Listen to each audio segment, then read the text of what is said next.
मैं उस वक्त बलिया शहर के भृगु मंदिर में हूँ और भृगु मंदिर में एक बैठक हुई। बैठक में कुछ तय हुआ।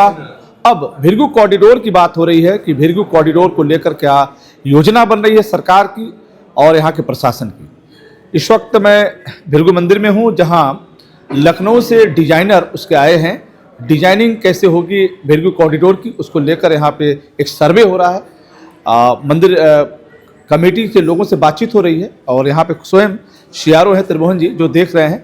आइए जानकारी लेते हैं क्या है। तो आज की जो सर्वे है, आज के जो आप लोग देख रहे हैं, क्या देख रहे हैं?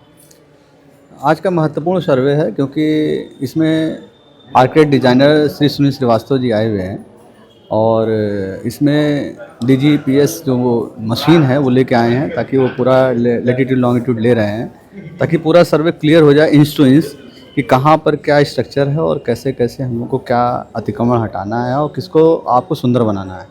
तो वो पूरा हम लोग सर्वे कर रहे हैं और इसके अतिरिक्त हम लोग प्रयास है, इसीलिए मंदिर की कमेटी से वार्ता कर रहे थे कि भाई क्या क्या स्ट्रक्चर को हम लोग टच करें, किसको नहीं टच करें। तो ये वार्ता में आया कि जो ये स्ट्रक्चर है, मूल स्ट्रक्चर जो दिख रहा था पुराना हाँ, उसको हम लोग को टच नहीं करना, खाली उसकी छत के बारे में विवरण इन्होंने दिया कि छत इसकी चूती है, उसको बेहतर करना है, उसको रिनोवेट करना है।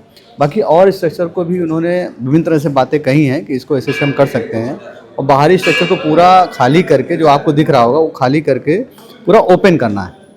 तो ये कमेटी जो यहाँ की कमेटी है और जो हम पुजारी हैं, तो मैंने इनसे ये भी कहा है कि एक रजिस्टर बना करके लिखित में आ जाए ताकि ये चीज़ें स्पष्ट हो जाएं कि सभी को हम लोग बता भी दें कि भाई इन चीज़ों को करने जा रहे हैं जो कि धार्मिक विषय है।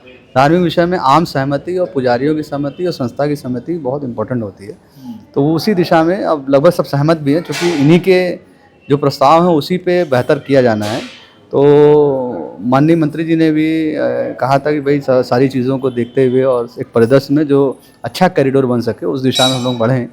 और आप जैसे आपने भी जिक्र किया था कि इसको कैसे गंगा से जोड़ें, ददरी मेला से जोड़ें, उस दिशा में भी हम लोगों ने वो पूरा प्रोजेक्ट तैयार किया है कि कैसे कैसे हम लोग गंगा से जोड़ेंगे, गंगा जी से, और कैसे कैसे हम लोग ददरी मेला से जोड़ेंगे। तो वो पूरा रोड का मैप और लाइटिंग, सुंदर लाइटिंग, गेट और अन्य साइनेज, सारी व्यवस्थाओं को हम लोग देख रहे हैं क्या क्या संभावना है। अभी डिजाइनिंग की बात हुई लेकिन अभी आप जमीन को क्लियर नहीं कर पाए हैं कि कैसे इसका स्वरूप होगा, कितना इसकी एरिया होगी। नहीं, इसका स्वरूप क्लियर है, 1 हेक्टेयर नियर अबाउट लैंड है पूरी। क्या उसमें कुछ अतिक्रमण है, कुछ कब्जा भी? अतिक्रमण तो है ही। अतिक्रमण जो आगे का पोर्शन है, जैसे उधर का पोर्शन आगे दिखेगा और इधर चित्रकूट मंदिर का पोर्शन मिलेगा, तो कुछ नगर पालिका की भूमि पे अतिक्रमण है। और इसके अलावा कुछ म्यूनसिपल बोर्ड ने बताया कि जैसा अभी पेपर्स अभी देख रहे हैं कि कुछ ज़मीनें इन्होंने कभी आवंटित की होगी, अगर है तो फिर हम लोग उचित मुआवजा देंगे और वार्ता भी स्टेक होल्डर से करेंगे ताकि वो एक बेहतर एक भृगु कॉरिडोर। इस भृगु मंदिर की तरफ चारों तरफ से रास्ते हैं और 4 रास्ते में भृगु मंदिर है। राष्ट्रीय राजमार्ग, चित्रकूट मंदिर, राजपूत नेवरी मार्ग और सामने वाली एक मार्ग है। ये 4 मार्ग के बीच में भृगु मंदिर है। क्या चारों मार्ग को भृगु मंदिर टच करेगा या नहीं? नहीं, एकदम वो तो यही तो प्लान हो रहा है ना कि हर मार्ग को टच करे और एक बड़ी भीड़ आती है वो कैसे हम लोग व्यवस्थित कर पाएँ, सुव्यवस्था प्रदान कर सकें। तो सारे मार्गों पे देखा जाएगा और सारे मार्गों को सुसज्जित किया जाएगा। जैसे अयोध्या जाते हैं, बनारस जाते हैं, तो हर मार्ग में दिखता है कि ये जाने का रास्ता है, गंगा जी की तरफ जाने का रास्ता है और ये ददरी मेला जाने का रास्ता है और कैसे कैसे हम लोग कहाँ कहाँ पहुँच सकते हैं, बकायदा साइनेज लगा रहेगा। तो एक तरह का पूरा बलिया को हम लोग कॉरिडोर हैं। एक तो भृगु कैंपस मंदिर में अगर कोई अतिक्रमण हो तो थोड़ी आप एक्शन में होंगे, अगर किसी की पर्सनल जमीन होगा क्या उसको मुआवजा भी देंगे? नहीं, देखिए, अगर किसी का अतिक्रमण भी है, म्यूनसिपल बोर्ड में बहुत सालों से रह रहा है, तो उसके लिए भी हम लोग मुआवजे की व्यवस्था करेंगे क्योंकि उसका स्ट्रक्चर बना हुआ है। और बाकी जितना और किसी की पर्सनल है तो उसकी ज़मीन के साथ में उसको मुआवजा भी मिलेगा, तो वो दरें निर्धारण हो जाएंगी और ताकि उसको उचित शुल्क मिल जाए, उससे वार्ता भी हो जाएगी। समय सीमा देंगे? समय सीमा नहीं तो है ही, अभी तो प्रोजेक्ट बन रहा है, उस पर प्रोजेक्ट बनने के बाद में उनकी भी सहमति का प्रयास किया जाएगा और फिर अधिग्रहण की प्रक्रिया में लाया जाएगा। क्योंकि अगर प्राइवेट लैंड ले रहे हैं तो अधिग्रहण की प्रक्रिया में लाएंगे उसमें। जी, तो बहुत बहुत धन्यवाद। मेरे साथ सुनील श्रीवास्तव हैं जो डिजाइनर हैं। मैं उनसे बात करता हूं कि वो डिजाइन में क्या करेंगे, कितना समय लेंगे, कैसे करेंगे, क्या करेंगे। आप लखनऊ से आए हैं, पहली बात तो आपका स्वागत है। जो डिजाइनिंग बनेगी उसमें वक्त कितना लगेंगे? धन्यवाद सर। देखिए, अभी आज तो सर्वे कराया जा रहा है। सर्वे में हमें ये पूरा नाम क्या लेते हैं, कहाँ से आते हैं? मैं लखनऊ से हूँ। मैं प्रोफेसर आर्किटेक्ट सुनील कुमार श्रीवास्तव लखनऊ से आया हूँ। आज का जो मेरा है ये पूरे कैंपस का DGPS के थ्रू सर्वे करना, सर्वे करने के बाद मुझे एक्चुअल वस्तुस्थिति पता लग जाएगी।